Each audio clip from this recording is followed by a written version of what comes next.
د خرما ځینې روغتیايي ګټې. خرما د جنت میوه ده او د روغتیا لپاره ګټوره ده. خرما یو له هغو خوړو څخه ده چې خوړل یې نه یوازې د بدن اړتیا وړ ګټور مواد پوره کوي، بلکې د یو شمېر مهلکو ناروغیو په مخنیوي کې هم ځانګړې اغیزه لري. د خرما ځینې مهم ګټو څخه یې دا دي چې لومړی، خرما د A, B او C ویټامینونو په درلودلو سره یو قوي او کامله غذا ده. نو څېړنو ښودلې چې خرما د بیلابیلو سرطاني ناروغیو لکه د کولمو او معدې سرطانونو مخه نیسي.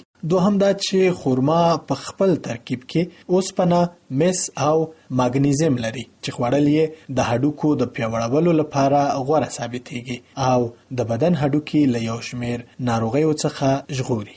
دریم دا چې په بدن کې د خرما ځینې روغتیايي ګټې. خرما د جنت میوه ده او د روغتیا لپاره ګټوره ده.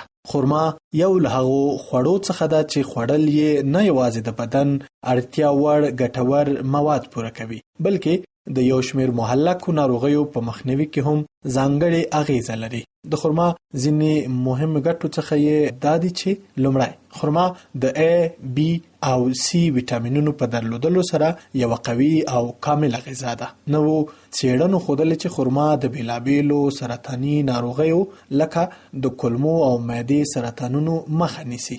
دوهم دا چې خرما په خپل ترکیب کې اوسپنه، مس او مګنیزیم لري چې خوړل یې د هډوکو د پیاوړولو لپاره غوره ثابتېږي او د بدن هډوکي له یو شمېر ناروغیو څخه ژغوري. دریم دا چې په بدن کې د اوسپنې کچه لوړوي چې د وینې کمښت په له منځه وړلو کې مرسته کوي، خو باید د شکر ناروغ د خرما په خوړلو کې احتیاط وکړي. څلورم دا چې د امریکې په یو پوهنتون کې د ترسره شوې څېړنې په ترڅ کې ویل شوي چې هر ورځ 100 ملي ګرام مګنیزیم استعمالول د فلج ګواښ 9% راکموي. دا چې د مګنیزیم ماده په پراخه کچه خرما کې موندل کیږي، نو باید استفاده ترې وشي. پنځم دا چې په معده کې د اسیدونو له زیاتېدلو سره انسان ته د زړه درد پیدا کیږي، خو د خرما استعمال په معده کې د زیاتو اسیدونو په له منځه وړلو کې مرسته کوي.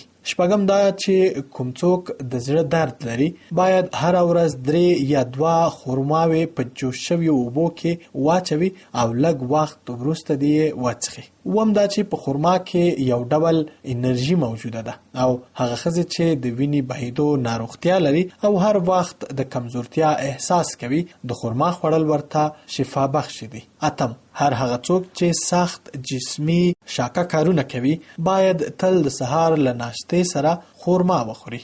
نه هم دا چې که یو څوک جنسي کمزورتیا لري، خرما دې په ګرمو شیدو کې جوش کړي او بیا دې نوشیجان کړي.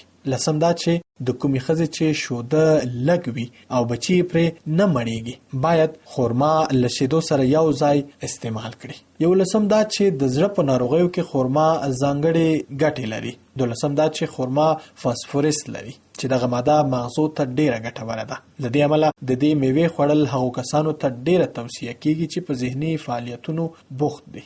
دیارلسم دا چې خرما د زړو او ماشومانو لپاره هم ډیره ګټوره ده. هڅه وکړئ چې د بورې په ځای له خرما سره چای وڅښئ. څوارلسم دا چې خرما د بدن په مناسبه اندازه وزن ساتلو کې هم مهم رول لوبوي او د اضافي وزن څخه مخنیوی کوي. پنځلسم دا چې د لاسونو د رپیدو ناروغۍ لپاره هم خرما ګټوره ده. د کولمو د مختلفو ناروغیو او اسهال مخه نیسي، عصبي سیستم پیاوړی کوي، د جنسي قوت په زیاتولو کې ډیره زیاته مرسته کوي، د زړه د حملې خطر کموي او همدارنګه د سترګو نظر برابر ساتي. که څه هم خرما ډیر زیات غښتلي خواړه دي، خو پوټکی یې چسپناک دی چې ډیر زر کولای شي ناولی ګرد او ناخالص مواد ځان ته راجذب کړي. نو پکار ده چې د خرما په انتخاب کې له دقت نه کار واخیستل شي او هغه خرما وخوړل شي چې په کارتن کې راځي، او یا که چیرې د وینځلو اړتیا یې درلوده باید پرې مینځل شي.